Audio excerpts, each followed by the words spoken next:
Yes, we could give a few more minutes for everyone to join in.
Right.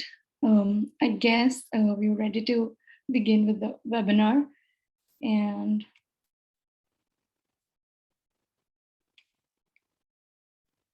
hello, everyone. My name is Ketki Burje, and I'm the Cancer Programs Coordinator with the American Indian Cancer Foundation. I am currently located in Minneapolis, Minnesota, on the land of Dakota and Ojibwe neighbors to the north. I would start off by thanking everyone who's attending today's webinar, What to Expect at Your Mammogram with Dr. Tyler Freeman, who will share more about breast cancer screening sessions and in-depth knowledge about mammogram machine. I would also like to provide a brief introduction about Dr. Freeman. He is a board certified family physician graduated from the University of Oklahoma College of Medicine. His interest for obstetrics grew throughout his medical training, and he always wanted to help improve the availability of services for Indigenous women in the city of Oklahoma. He has always felt that women's health, rights, and other related issues are important to him and his practice. Before we get into the webinar, I would also love to acknowledge ACAF's effort and talk a little bit about our team. ACAF was founded in 2009 and became operational in 2011. It is a national nonprofit established to address tremendous cancer inequities faced by American Indian and Alaska Natives. All of ACAF's board members and the majority of employees are American Indians with an area of expertise and experience serving the health needs of our people. ACAF's mission is to eliminate cancer burdens on American Indian families through education and improved access to prevention, early detection, treatment, and survivor support. ACAF's vision is a world where cancer is no longer the leading cause of death for American Indian and Alaska Natives.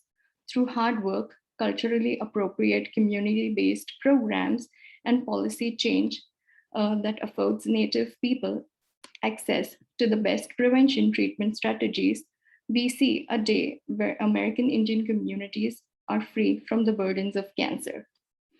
Now that we begin with our webinar, I invite everyone to drop their questions in the chat section throughout the course of the webinar. Also, today's webinar is being recorded and can be watched at a later time. Dr. Freeman, we are ready for you to begin.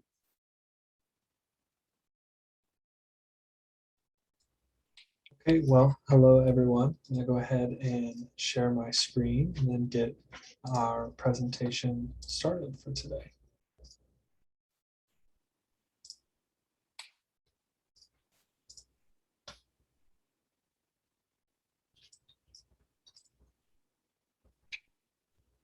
Okay, so as it's been announced, we are discussing mammograms today. So what to expect at your upcoming mammogram.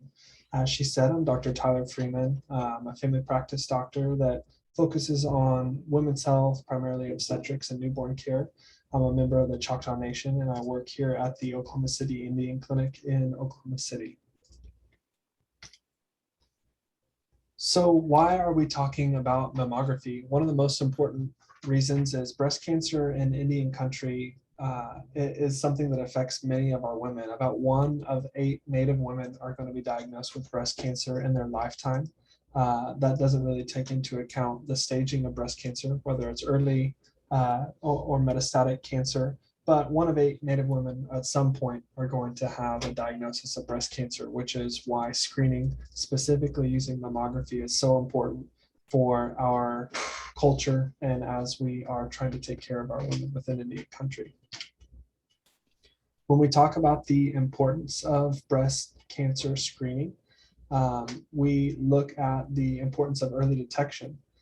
When we're doing breast cancer screening, if the cancer is located only in the breast, the 5-year survival rate of those people diagnosed is about 99%. So almost 100% of people at 5 years will have survived breast cancer if it's located exclusively in the breast. As we get to the later stages of breast cancer, if it's been able to spread to the regional lymph nodes, the 5-year survival rate drops down to 85%. So a 15% mortality within 5 years just by a regional lymph node spread. But most importantly, if that cancer has had an opportunity to spread to a distant part of the body outside of those regional lymph nodes or into a different organ system, the 5-year survival rate drops to almost 1 in 4. So pretty substantial change in the mortality associated with breast cancer, depending on the stage with which that cancer is detected, as I'm sure you would expect. So why should we be screening? So obviously, following up the mortality slide, I think most of us understand why it's important to be screened for breast cancer. But again, going back to, it's the #1 cancer diagnosis for Native American women.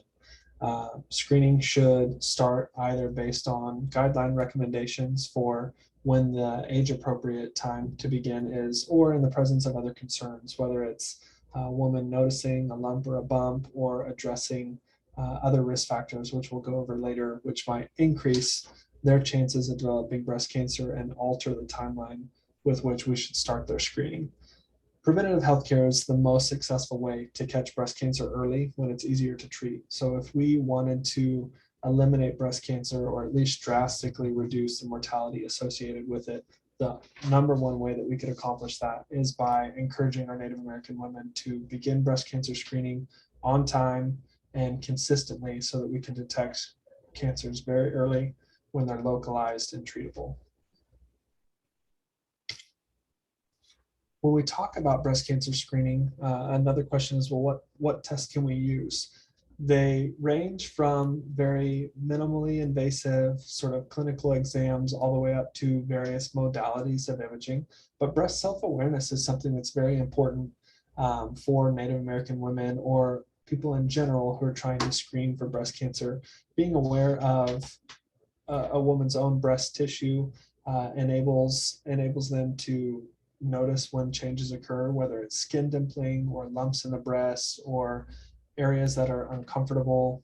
You may note discharge or things coming from the nipple, all sorts of things that can be irregular and are not necessarily attributable to breast cancer, but it's a change that would warrant having a conversation with a provider. So breast self-awareness is a very important part of breast cancer screening. Beyond that, we come to the clinical breast exam. This is essentially that same sort of awareness of the breast tissue, but it's performed by an experienced provider to check by hand for abnormalities in the breast, typically, again, looking for changes in the appearance, the symmetry, or trying to feel for masses beneath the skin. Following that, the most common modalities that we use to screen for breast cancer are mammography, breast MRI, and ultrasound. All three have their own utility depending on the density of the breast, the age of the woman that's being screened, the findings that are promoting that screen, whether it's just a screening mammogram versus a diagnostic test for a woman who has breast implants or dense breast tissue or has a history of radiation. All of those factors come into play when we're trying to determine the best way to screen a woman for breast cancer. But most commonly, when we talk about screening, we're talking about mammography, which utilizes X-rays to examine the breast for signs of breast cancer. For some women, in addition to mammography, we'll do breast MRI, and typically that's in women with a higher risk for developing breast cancer or with breast tissue that's difficult to analyze using just X-ray. And then, as I said, ultrasound is another modality that can help when there's an abnormality in the breast that may or may not be attributable to breast cancer, especially in our younger women who are before that typical screening guideline for mammography begins. So kind of piggybacking off of that, when should screening begin? It's a complicated question to answer just because we do not have a consensus amongst the multiple societies that weigh in on the importance of breast cancer screening and when that timeline should start. Many federal institutions follow the United States Preventative Services Task Force recommendations. Those are also the recommendations that the AAFP or the Academy of Family Physicians typically follows. And they recommend every other year, so every 2 years, starting at age 50 for most women with an average risk of breast cancer. Those are probably the most conservative screening recommendations of all of the societies, ranging through the American Cancer Society that recommends starting at age 45 annually with the option to begin sooner if their risk is higher. And they don't recommend reducing to every other year until age 55. ACOG, which is the governing body for obstetrics and gynecology, recommends that it be offered annually or every other year starting at age 40 and recommends that for all women, annual or every other year mammography begins by age 50. The Society for Radiology recommends annual mammograms starting at age 40, and that really never changes to biannually based on their recommendations. But throughout all of the governing bodies that offer their recommendations for the screening guidelines, it kind of gets a little clouded in older age. After 75, most societies defer to life expectancy. So in women who expect to live for 10 years or more and do not have multiple comorbidities or things that might affect life expectancy long term, it's a reasonable discussion to have with your provider whether or not breast cancer screening is still something that should be important. But it ultimately comes down to patient preference. After 75, it's reasonable for a patient to say, you know, I no longer wish to continue to be screened for breast cancer because I don't think that it's a bigger concern for me. And that's one of those conversations that's important for a provider or whomever that healthcare representative is to have with a patient to help understand why they've made that decision and help to lead them through whatever choice is going to be best for them.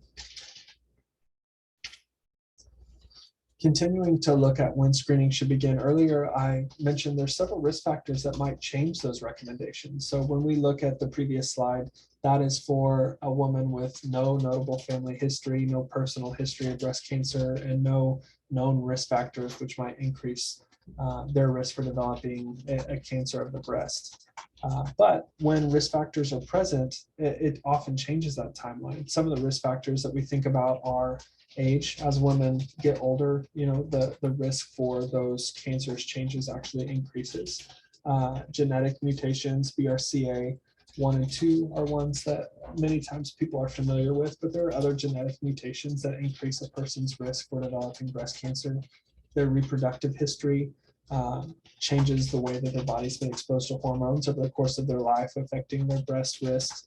Having dense breasts, as we already mentioned, can increase the risk for breast cancer or at least decrease the sensitivity of mammography, making it a little harder to detect an early breast cancer. A personal or family history of breast cancer, previous treatment using radiation therapy, women who were exposed to DES also have an increased risk.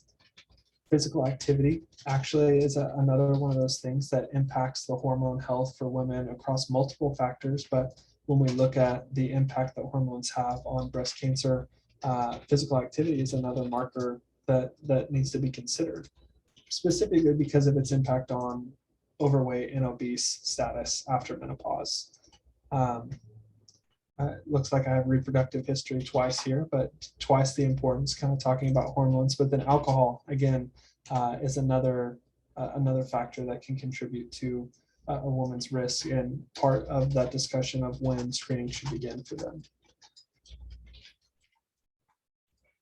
The next question is, who should be screened? All women should be screened for breast cancer. End of story. I mean, there's really no woman who should be excluded from a breast cancer screening algorithm. Men may also need to discuss concerning signs or symptoms for breast malignancy with their provider. Male breast tissue does have some risk for developing malignancy over the course of their life, although that risk is much, much lower than it is for someone who's born phenotypically female. But we also come to a transgender population that becomes a little more ambiguous as far as what the screening guidelines should be. When we look back at that prior slide that outlines the recommendations for mammography, most of them do not give very clear guidelines for a transgender population or a population that is utilizing feminizing hormones. So when we look at this limited data, and this is based off some research that American Indian Cancer Foundation has already published, but there is a recommendation to begin every other year screening after the age of 50. So pretty consistent with those USPSTF guidelines, and after 5 to 10 years of feminizing hormone use. So once a person has had that exposure to feminizing hormone use and they're over the age of 50, it's reasonable to recommend that they begin breast cancer screening with mammography at that time.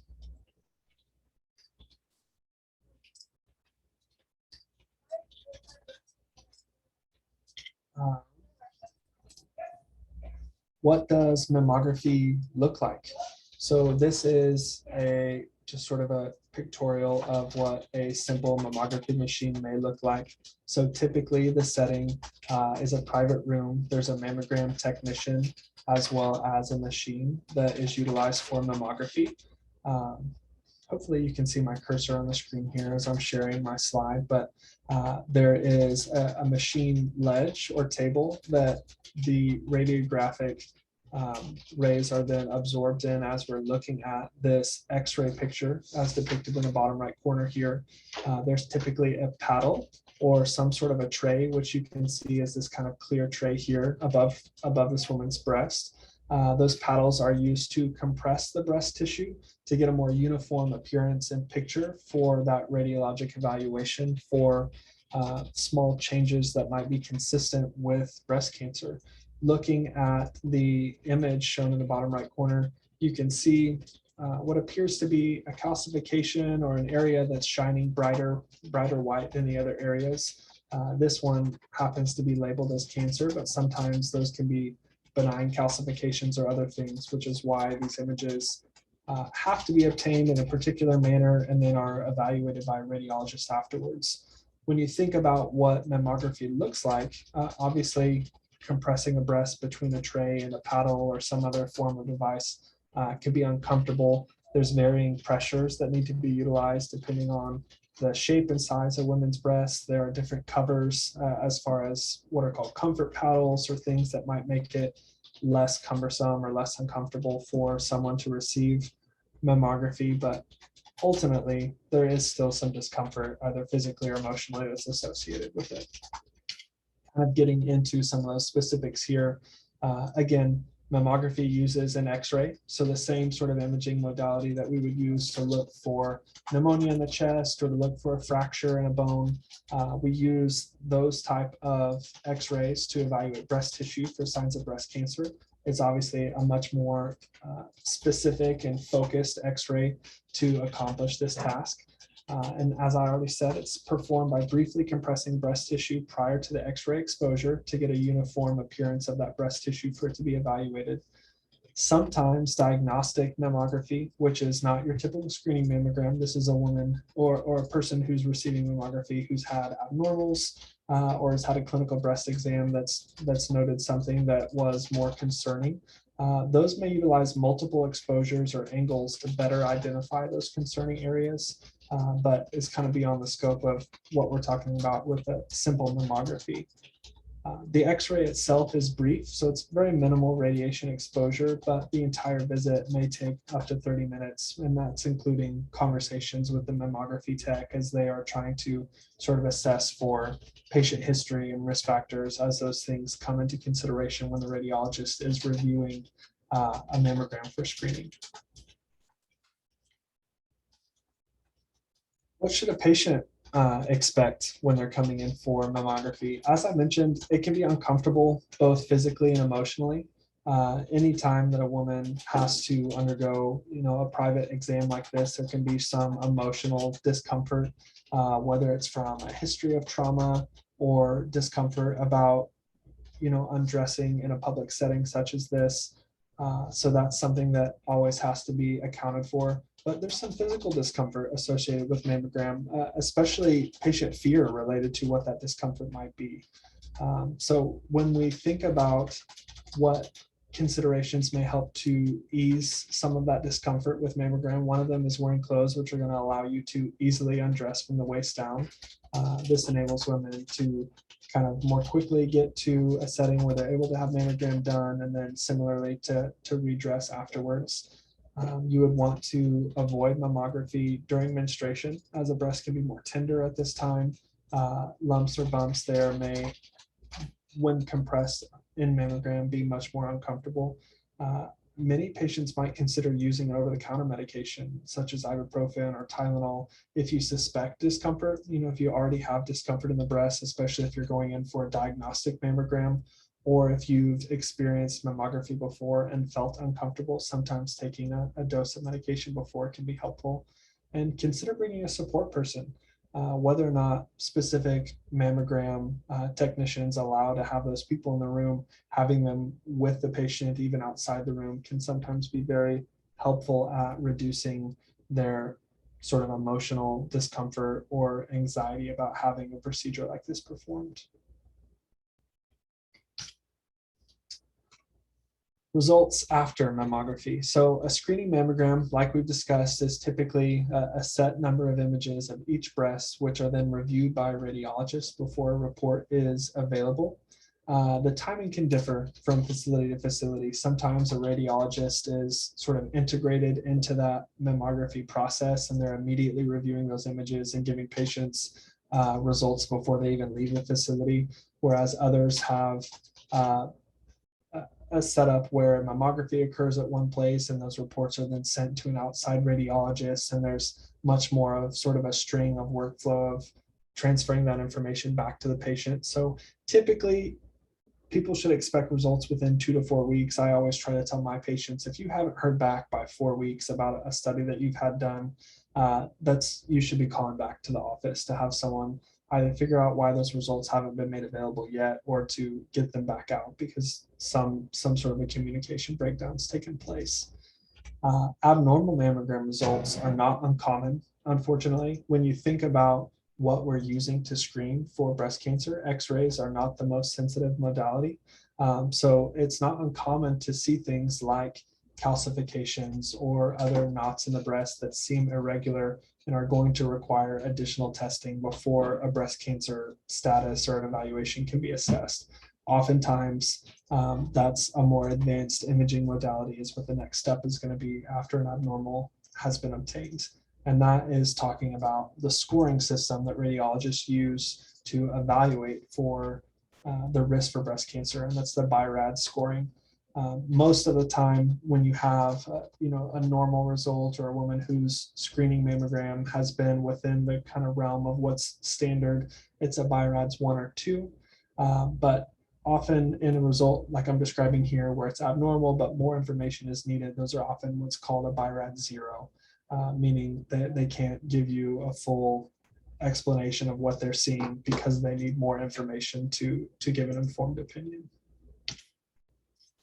So when we think about the timeline for a person who's receiving a breast cancer diagnosis, what does that look like? Typically, the breast cancer screening process starts with a screening mammogram or PCP visit. So someone has come in to see the provider, whether it's for an annual well woman visit or they've noticed something abnormal in the breast and they come in to be evaluated. Following that screening mammogram, if there's an abnormality there, or if the PCP feels like there's an abnormality, they go straight to a diagnostic mammogram and or an ultrasound. So using both of those modalities to get a better look at the breast tissue to evaluate for cancer risks. Often when that is still irregular, the next step is to take a biopsy. And again, some programs, some facilities are able to streamline this where it's all taking place at once. If you have a radiologist or someone who's able to read those ultrasounds or mammograms at the point of care, sometimes they'll immediately follow that up with a biopsy and say, yes, this area does not look like it's benign. There's enough concern there that we need to do a biopsy, which is typically what we call a needle biopsy of a very specific area of the breast. Following biopsy results that come back positive for cancer, breast and cervical cancer treatment applications are completed. A diagnostic MRI may be utilized to better investigate the breast for any other concerns, and can also be used to evaluate for involvement of the regional lymph nodes, or in the worst cases, metastasis.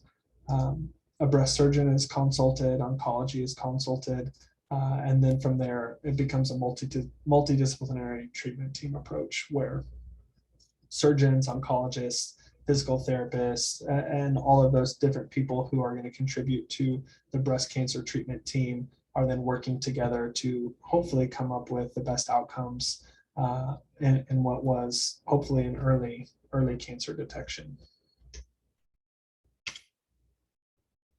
So that kind of comes to the end of what I had laid out, just as sort of a brief summary of what mammography looks like, why we're screening, and who's being screened. These are some of the resources, like I said, using the ACAF Foundation's breast cancer screening slide deck, some information from our own public health department here at the Oklahoma City Indian Clinic, and then some slides and images from the National Cancer Institute. So I'm going to go ahead and stop sharing presentation mode here and come back to the Zoom call and take some questions. Yes, thank you, Dr. Freeman, for putting up such a spectacular presentation and providing us with a wealth of information. We do have a few questions, and we also leave the space, the chat space, open for any questions anyone would be having. So the first question that we have is it normal for a OB or gynec to recommend BRCA screening if within your family history maternal grandmother had ovarian cancer? So BRCA screening is very different from patient to patient. Essentially, you're looking at a screening algorithm. So CDC has them, USPSTF has a screening outline that they have as well. I believe cancer.gov has got another algorithm where you essentially just take that patient information and plug it into the calculator, and it will pop up a recommendation for each patient. So that is a very useful resource for anyone from all spectrums, whether it's a patient who just wants to kind of look at their own family history and judge what their risk might be. But typically an OBGYN or a provider for women's health is going to use one of those risk calculators and plug it in to assess the patient risk, and then whether or not screening is going to be eligible for them. One good thing, especially for our Native American women, if they're being treated through an Indian health facility, most of those screening carriers offer very low or no cost screening for women who are eligible. So it's not typically an access issue for our Native American women, as long as you're being seen in a facility where they've been able to kind of come to those understandings with groups like Myriad or Merck who offer some of those screenings. Okay. The next question we have from Facebook. Do parabens have an increased risk? Parabens, as far as the exposure to chemicals and increasing breast cancer? Is that the question? Yes, I think so, because it came from Facebook. And okay. just mentions parabens. Yeah, so parabens and many other chemicals that are involved in cosmetics or hygiene products or any other day-to-day things that we're exposed to, many of them are processed in a way that increases our exposure to, hormone disruptors or things that are going to become carcinogenic in the way that they affect hormone changes or the way that the body processes those things. Parabens in particular can affect estrogen, I believe is what the concern is. So anything that impacts hormone regulation in a person's body can have a role in breast cancer development. I'm not sure to what extent that's been kind of proven in an evidence-based manner that parabens specifically increase breast cancer risk, but I could understand the correlation for sure. Okay. So the next question is from Facebook too, and says that, are you aware of Native American people that have not needed deodorant until getting cancer?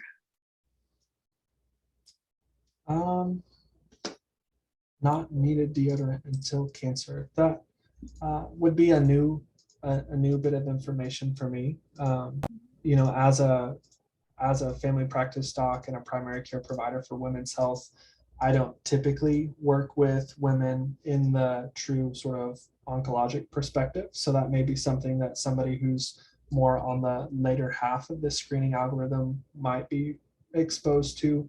I guess I could hypothesize that between the different sort of hormone regulating medications or chemotherapeutic medications that might change the way a person's sweat might change or scent or pheromones. All of those things are kind of interrelated with one another. So I don't guess that that's a surprising thing to hear, but it's not something I'm familiar with. Okay. And the next question that we have is, what are the most common reasons patients tell you they haven't gotten screened? And what is your response? So recently, unfortunately, it's been the pandemic. Everyone is so, it's better now, but for a while, I think patients, especially our older patients who are in the age range where they need to be screened, were nervous about coming in for anything at all. But outside of that sort of unique perspective, I think one of the most common concerns that women have is discomfort. They think that mammography is very, very uncomfortable.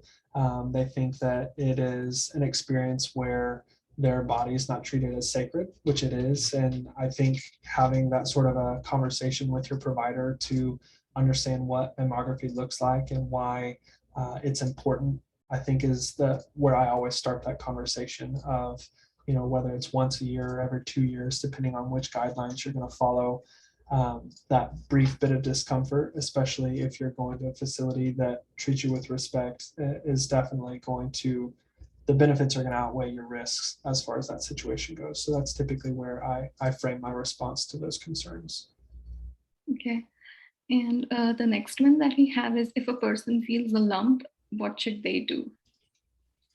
Talk to your provider, hands down. That's the number one thing. Every time I do a well woman exam, we talk about breast health and that breast self-awareness that I mentioned during the presentation earlier.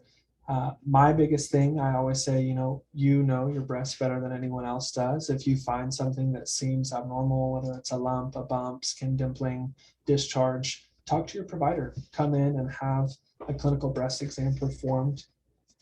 Interestingly, a lot of the data shows that regardless of how many we do, clinical breast exams are not as sensitive as we think they are at detecting breast cancer. But when there's an abnormality, it's pretty hard for anyone, no matter how commonly they do breast exams, to notice those and then to triage a woman towards some form of screening, whether it's diagnostic or just a typical screening mammogram after that is important. And that's typically what the follow-up would be, unless there's a clear etiology for what's going on. Yes. And the last one that we have is, can you talk about how traditional medicines play a role in breast cancer treatment? And can people get mammograms earlier if they have a family history? So I'll answer the earlier question first, because that one I think it is easier to address. Definitely, in women who have risk factors, whether it's a family history or genetic predispositions in the family or other risk factors that increase their propensity for developing breast cancer, they definitely can get them earlier. It's facility dependent and insurer dependent on what that access is.